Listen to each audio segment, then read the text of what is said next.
Welcome back to Second and Short. It is Friday, May 3rd, 2024, our first episode of May. And you know what that means? It's finals time for me and Luke.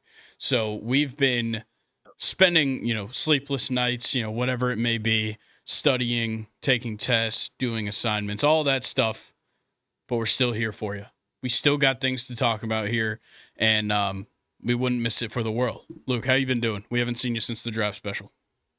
Yeah, I've been recovering since the draft special. Man, that was a long episode. It definitely was. But I've been great. Took my last actual test today. So there's no better feeling than getting over a test or an assignment that you're super stressed about. Yeah. No matter how bad you did on it. Yep. That weight off the shoulders, man. I definitely agree. I can jump 20 feet in the air. Yeah, last night was my last kind of assignment I had to do. I have an exam to take on Friday, but it was my last assignment for my second to last class. And I've just been busting my ass to get these assignments done for this class. And I turned it in at 10:30, and I was just it was just relief. Yeah. It was pretty nice. But look, this is our first normal episode in 2 weeks. We're actually getting back to the regularly scheduled programming. I can't believe it's already been 2 weeks. It feels like we just did this last week. I know. It really doesn't feel that long. But last week we were live for the NFL draft. If you haven't seen it, go back and watch it. It's on YouTube still. That was so much fun. I loved that a lot. Yeah. Another really successful draft special. I mean, the first one was great. The second one was live was even better, I think, in the studio with all of us. I loved it. And how about Mike? Yeah. The trooper. Medal of honor. He's going to get his shout out every time we talk about that draft special because he deserves it. That was so great of him to stay in the entire episode. But look, there is so much to catch up on in baseball and soccer. For sure, soccer. We missed a lot. Yeah. But there's some NFL news to discuss. We're getting some draftees heading to the team facilities. We're getting some looming, some of the remaining free agents are out there. Guys I didn't even know were free agents are getting signed right now. I didn't know Tyler Boyd was a free agent. Had no idea. Oh, wow. Yeah. He met with the Chargers and the Titans today. Good for him. Had no idea. Thought he was going to be a Bengal next year. Look, this is kind of the part of the year now where we get to lock in on baseball and soccer, which is nice. Soccer is kind of coming to a close. Honestly, this is kind of a busy summer for soccer because we've got the Premier League and the Champions League coming, and then 2 weeks after that's over, the Euros start. And then right at the end of the Euros, we have a 3-day turnaround until the Olympics start, which apparently this year's Olympics is actually going to have some pretty good squads. So we might actually have to talk about it a little bit. Okay. Yeah, I know the Olympics in past years have not really been that special for soccer. I mean the most iconic one is probably playing. Neymar. Mbappe's playing? Yeah. It's in Paris, so I think that's why. Yeah. It's going to be interesting. Isn't it we have a Copa America too, do we not? Yeah, we've got Copa America in America, I think. Yeah. So that's a big deal too. We'll be talking about that. Yeah, I remember when it was in America, before COVID. That was a crazy tournament where Messi lost to Chile. Oh, yeah. That was in America, I think. I thought this was the first one in a long time because America doesn't typically play in the Copa America, but they just came to that agreement in the last couple of years. We'll have to check on that, but I thought there was one that was played in NFL stadiums. Maybe. I can't remember. Nonetheless, I'm going to go ahead and say this before we get into anything. I'm officially done talking about the Michael Penix situation. Until he plays an actual NFL regular season game, I'm not talking about the Michael Penix pick. Yeah, I saw last episode you and Colin were trying to pick up the pieces and try to build how it's a good scenario. Yeah, we did a little bit of that. It's not all bad. It's really not. In hindsight, it's not all bad. But were there better guys on the board? Definitely. You got to be blind to say. And no. we'll kind of touch on something around that situation, not the situation, but something around it later in the NFL news. But let's talk about this before everything else. Bally Sports just shut off on Xfinity the other night, and it has caused an outrage. Uh-oh. So it shut off like right at the end of game 2 against the Mariners for the Braves. So you can only watch the Braves on DirecTV and Fubo now. So you can't watch Bally on Xfinity anymore. Damn, no more Dish, huh? Yeah. Fucking sucks. Yeah. But something rather funny occurred on the first game that wasn't shown on Xfinity for game 3 because the post-game show was presented by Xfinity, and there was Xfinity branding all over the screen, except you can't watch it on Xfinity. Yeah. And it's not just the Braves that were affected. I initially thought it was just the Braves, but no, these outages are going around across the entire nation. Anywhere where Comcast or Xfinity can do your cable, they're seeing outage, or you can't watch Bally because obviously this has to do with the Diamond Sports Group that owns the Bally RSNs. They're going bankrupt. They're trying to reemerge from bankruptcy, but I don't think they will, especially not when 11 MLB teams lose regional coverage. Yeah, that's pretty bad for Comcast. So, yeah, it just comes down to Comcast and Diamond Sports Group couldn't come to a deal on renegotiating. I guess apparently their deal ended in the fall, and they just did a 6-month extension. But yeah, really weird. All the teams that were affected: the Detroit Tigers, the Miami Marlins, the Cincinnati Reds, St. Louis Cardinals, Tampa Bay Rays, Texas Rangers, Atlanta Braves, Angels, Royals, Twins, and Brewers. A lot of teams. I will never understand like why it's so difficult to watch your favorite team play. Yeah. They try and make it as hard as possible. They really do, and it's not even just I feel like the NFL is probably the easiest.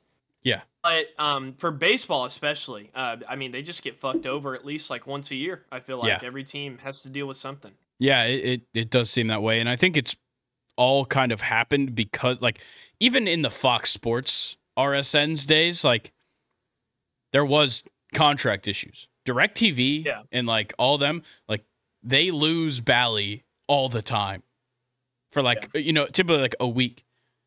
But like it doesn't seem like Xfinity wants anything to do with them now. Damn. So I don't know. We'll see. But I feel like I can only see this ending one way, and it's that the MLB takes over all of the RSNs and does it themselves. Which would be probably the best. It probably would be. Then it would be kind of like NFL Network, right? Where you can just buy that subscription and have every game. Maybe. But because the problem is blackouts. The MLB is notorious for the blackouts. So then it comes down to like, okay, well, how can I watch my regional team? And then it's like, okay, well, you have to buy this channel. So it's weird because there are like regional sports networks that aren't owned by Diamond Sports Group. You have ones like, I think it's like AT&T Sportsnet or whatever the fuck it is that does the Dodgers, and like MASN and all the other different ones. Marquee does the Cubs and everything else. The Yes Network. All of those probably can be retained. I think it's just the ones from Diamond Sports Group that should be purchased by the MLB. And then what you do is the MLB takes these regional sports networks. They're now an extension of the MLB rather than something that they just license to these failing companies. And then the money flows straight through them. They set up revenue sharing systems directly with the teams. The MLB can negotiate its contracts directly with the TV providers rather than it being from this company that just has the licensing for the games. So I think the MLB wins in this situation. I think the teams win because more revenue comes to them, and it makes it much easier for the TV providers because they're already negotiating with the MLB every, however long, because they have their own things they have to negotiate for. So I think it works very well for them. Obviously, the MLB would have to do a lot of restructuring, and they'd have to bring on a ton of teams, and they would have to, make an agreement with the teams too on this, revenue sharing and all this. So it's an interesting thing that could happen. I don't see it going to the third, another try at this. I feel like the MLB should just take it over. That's fair. Yeah. All right. So the topics on the show, of course, an MLB recap, MLB weekend preview, NFL news, kind of bringing that one back now that we're gonna hit a very slow time for the NFL for a couple months, honestly. But there's always things to talk about. The Premier League weekend, of course, a lot of big games. Season coming real close to an end. Champions League semifinals matches to talk about. Leg 1s were insane. Leg 2, going to be interesting in both matchups. And then questions time to round it out. Nathan already submitted the questions. And look at him go. Yeah, look at him, man. All right, anything else we need to hit before we get into an MLB recap? No, I think we're all good. Yeah, there's definitely some topics that I have in my head that I want to talk about with the NFL, but let's get into some bat and some stick, or some stick and ball. Okay. Well then, yeah, let's do it. Let's start with Mike Trout. He's hurt again. What a surprise. Oh, I heard about that. Yeah, I believe it's a torn meniscus. I can't remember. I just want to know when he's going to stop playing center field. He just needs to stop playing center field. That's all that needs to happen. He can go to the corner outfield. He can go to first base, DH. I don't care. Stop playing center field because it puts way too much strain on your body. Yeah, and we saw the same thing with Byron Buxton, but I think I actually, for some reason, I never thought about Mike Trout playing center field and his injuries. I never correlated the two. Yeah, no, he's literally Mike Trout is literally Mickey Mantle. Yeah, and now that you say that, I've actually heard that comparison a lot. Yeah. As his injuries progress. But now that you mention that, I think it's fair to say that the Twins have done a much better job with kind of like nurturing Byron Buxton. Maybe because he left the game the other day. Really? Yeah. Well, I'm going to talk about it later because it was an eventful day at the ballpark. What? I said, can you not hit hard and play center field, or is that just like a recipe for guys who get hurt all the time? I think it's just that, like, you can't play 10 years being in center field 150 times every year. Yeah. It's just a lot, man. You're running a lot. It's just way too much strain on your lower body. Yeah. So, because like you gotta think about, like, as much as the ball doesn't go to center field, you got to back up the right fielder and the left fielder every single time. You got to back up the throw to second. You got to back up a throw to short. Like, it's very tough to be a center fielder, and there's a lot of moving around and running. So, like, and it's a lot of fast twitch things. It's like as soon as the ball comes off the bat, you're going from a still position to like a full sprint. Yeah. And that's just not good for your body. Yeah. That makes sense. Like over time, repetitive. I get that. Yeah. For sure. All right, let's go to the next thing though. The bench is cleared in Brewers Rays. Holy shit. This one was awesome. It was awesome. Yeah.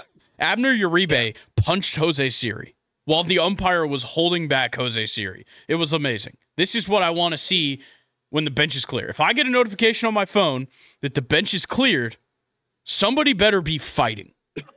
I need to see Nolan Ryan and Robin Ventura and Bryce Harper and Hunter Strickland, Jose Bautista and Ruben Odor. Like, that's what I want to see. I don't want to see some fucking Madison Bumgarner getting mad because you hit a home run and you're just like barking at each other, and then like somebody jumps over the dugout fence and then the bench is clear and nobody actually gets hurt. Somebody's got to get hurt. I always liked the one against, was it Austin Romine and Miguel Cabrera? Is that who the Yankees catcher was back then? Maybe. I know they were teammates at one point. That one was fucking crazy. But anyway, Brewers won. Yeah, great John Boy breakdown of that one too. I actually watched that this morning. Yeah. I'm not even kidding. Yeah, I want to see that more. I want to see more fights. I know that's probably a bad thing to want to see, but I do. Well, I think it keeps it interesting. When John Boy broke it down, though, I'm a little bit confused because you said that Uribe landed a punch. I didn't see that part. I just saw a lot of like. No, I don't know if it was like a full. It wasn't Jose Ramirez and Tim Anderson, but it was like Abner Uribe like reached over and just kind of like got him like right under the helmet. Yeah. It was pretty good. It was a nice fight. Yeah, Good job, it boys. wasn't perfect by any means. No coaches getting hit like that Pedro Martinez one. Oh God, Don That Zimmer, one's crazy. room to the ground. I do love that one though. All right, let's talk about some stat leaders because the first month of the season is officially over. Obviously, you could say that it ended a day into the season because it started like a day the day before the end of March. But this is the March and April stat leaders that we're about to go through, and Let's hear it. we're going to hear one name a lot for this first half, and it's the offensive side. So your batting average leader, Mookie Betts. Your hits leader, Mookie Betts. Your runs leader, Mookie Betts. Your walks leader, Mookie Betts. On base percentage, Mookie Betts. And then OPS, any guesses? Yeah. I don't know. It's kind of sounding like there's only one player in the entire league right now that plays baseball. You're right. It's Mookie Betts. But there is 3 categories where he does not lead, and that is going to be stolen bases. Ellie De La Cruz with 18 already, just a month into the season. He's killing it. And then Ozuna from the Braves, leading in RBIs, 31 RBIs for him in this first month. And then the only stats on the hitting side that are led by an AL player is actually a tie, and it's home runs. And it's Gunnar Henderson and Mike Trout with 10. Wow. Yeah. What an odd tandem of players to be leading in home runs. Yep, and one of them is only going to hit 10 for the rest of the season. No. I think he's going to come back not quickly from a meniscus, but relatively fast. Yeah. On the pitching side, nobody's really the dominating pitcher. Ranger Suarez leads in ERA and WHIP. He's just been killing it with keeping guys off the bases. In his starts for the Phillies, Tyler Glasnow leads in strikeouts with 53, which is a great start. Ryan Helsley and Robert Suarez are tied in saves with 10. Those are 2 guys I was not expecting to be up there in saves. Not Ryan Presley? Ryan Helsley. Helsley, sorry. Yes, of the Cardinals, and Robert Suarez of the Padres. Robert Suarez, fellow Padre Dylan Cease, leads in batting average against, but he's only made like a couple of starts. He is a qualified pitcher, but it's only, I'm surprised that Imanaga isn't on that list at all. I know he's been tearing it up in Chicago. I'm actually about to talk about him, but yeah, he doesn't lead in any of these statistics, crazy enough.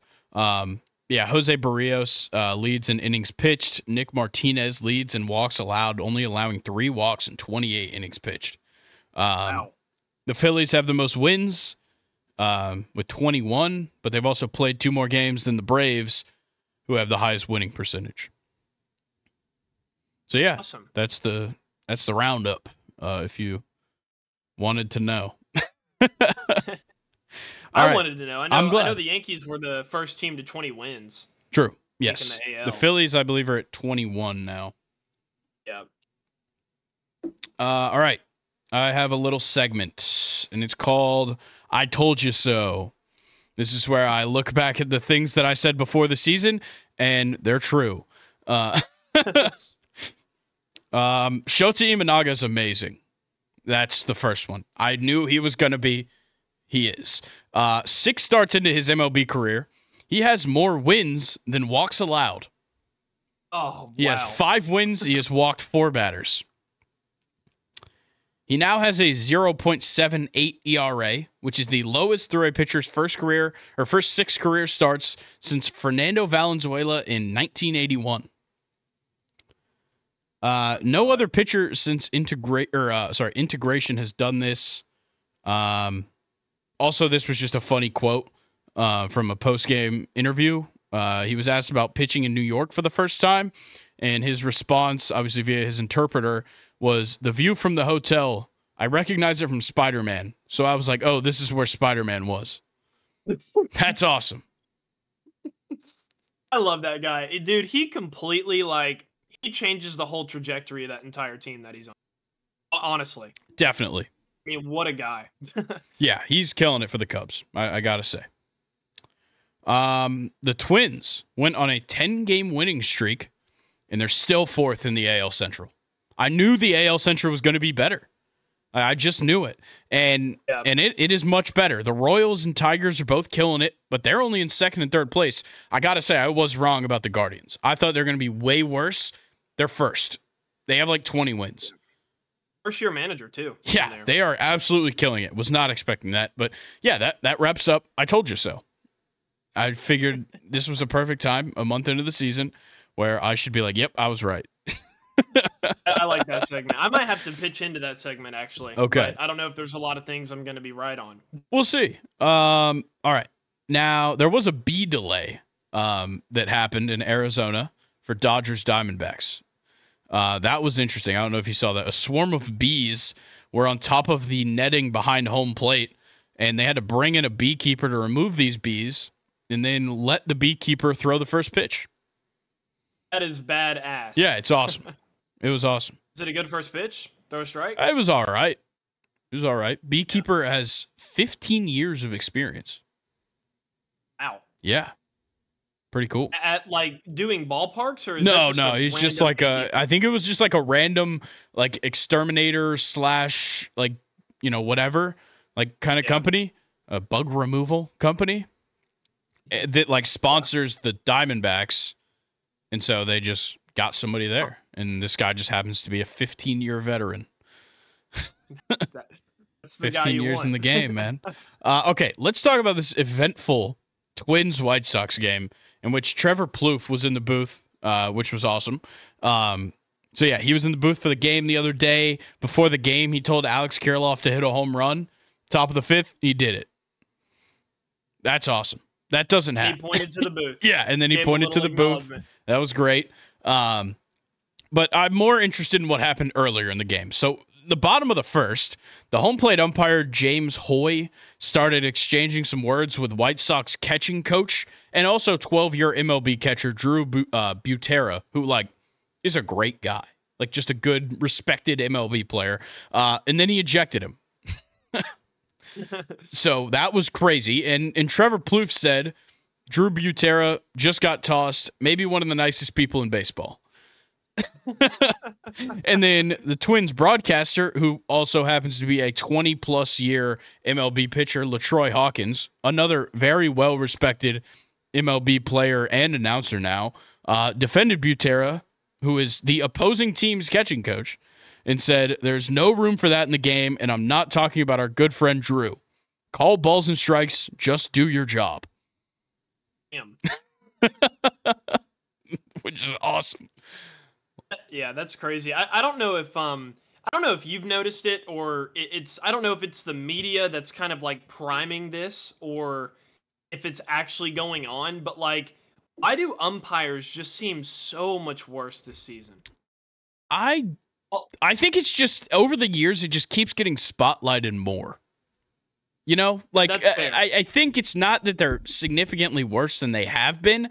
I think it's that obviously social media is a big part of it, and we're constantly talking about it. We have the scorecards coming out every morning, and us just being like, how bad is this guy? Which I'm literally going to do later. But you have that, and then on top of it, you have this growing kind of pressure from testing things out in the minor leagues of like reviewing balls and strikes and the robot umpire and blah, blah, blah, like all these things. And so you're putting pressure on these umpires from both sides. And so it's not just that we're saying they're doing worse. They're also in a position where if they're not doing well, they're really going to get it.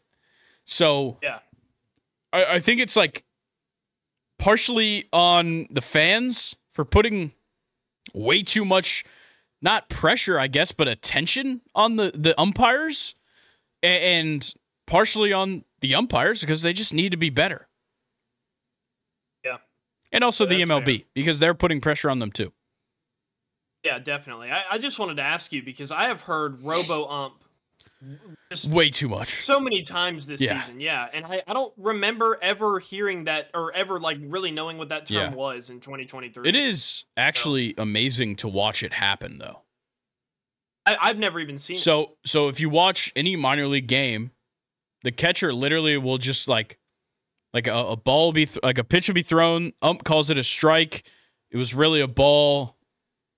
The the catcher just like motions something. I think it's like head or something, and the umpire immediately calls time. They do a quick review, and like 5 seconds later, they've got a decision. Wow. It's pretty awesome. But I don't know how I feel about it. I kind of like the human aspect. I like to complain about the umpires. Same. I get enjoyment out of telling somebody that they suck at their job. Yeah.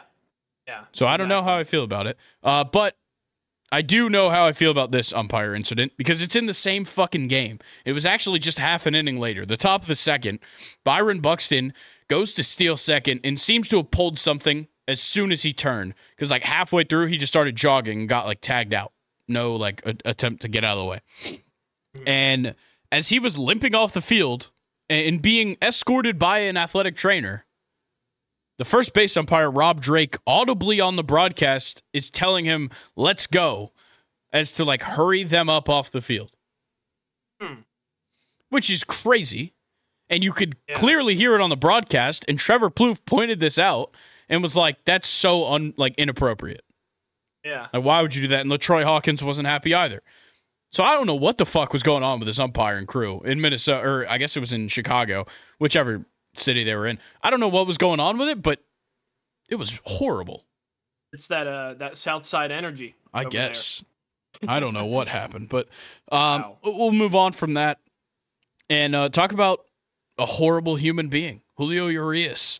He pled no contest to misdemeanor domestic battery charge, sentenced to 36 months of summary probation, 30 days of community service, and 52-week domestic violence counseling course. I can't wait to see what kind of suspension he gets from the MLB, because if I know one thing, it's never enough. It's never a long enough suspension for domestic violence. But on top of that, none of them ever make it back, which is good.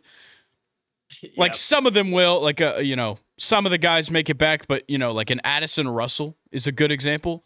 Like that guy was like an all-star at shortstop and second base, all of a sudden gone, like that. Who was the crazy closer? Ozuna? Was he a Blue Jay? Roberto Osuna? Is that who you're talking about? Yeah, didn't he do something domestic violence-y? And got booted out of the league? I think you're right. When you said reliever, I immediately thought of, who was that Pirates reliever? Felipe Vasquez? Was that his name? I think he was doing some Wander Franco activities, maybe? Uh-oh. Yeah. That's never good. No, not good. Wow. Yeah, it's just, I don't know, and it kind of makes me wonder, like, going back to, like, probably one of the most famous sports suspensions of all time, but A-Rod suspension. Do you think, now in kind of like an MLB period where we unfortunately have, like, a lot of domestic violence and, just fishy issues with a lot of players, do you think that A-Rod's suspension was, like, maybe too much in comparison to what some of these guys are getting? Or I think it's am weird I comparing, because like, way two different things? I think it is very different. I think for the MLB's sake, I'm going to say this, maybe to help them look better for some reason. But I think the suspensions they're handing out more have to do with if it's detrimental to the game of baseball as they see it. It's a little bit more important how they suspend a player rather than what they do off the field. That's fair. So I think a guy that's cheating or using PEDs, in the MLB's eyes, it's a problem. To the government, it's not an issue. You're literally allowed to take steroids if you get them legally and blah, blah, blah, and you use them correctly. But if you play in the Major League Baseball, you can't. Like, duh. Yeah. So, but then, in general, you can't beat the fuck out of your girlfriend. That's how the laws are written. And the MLB acknowledges that and acknowledges that these are bad people and they shouldn't be able to just go right back to playing baseball. But they're probably not going to get a 162 game suspension. Yeah. So I don't know. I think it's a matter of the MLB just is trying to handle things that are detrimental to the game first and more, important on their end? Because yes, it saves face to suspend a guy that is in, domestic violence charges or whatever. But like overall, you really don't have to, because most teams don't want that on their team. Yeah.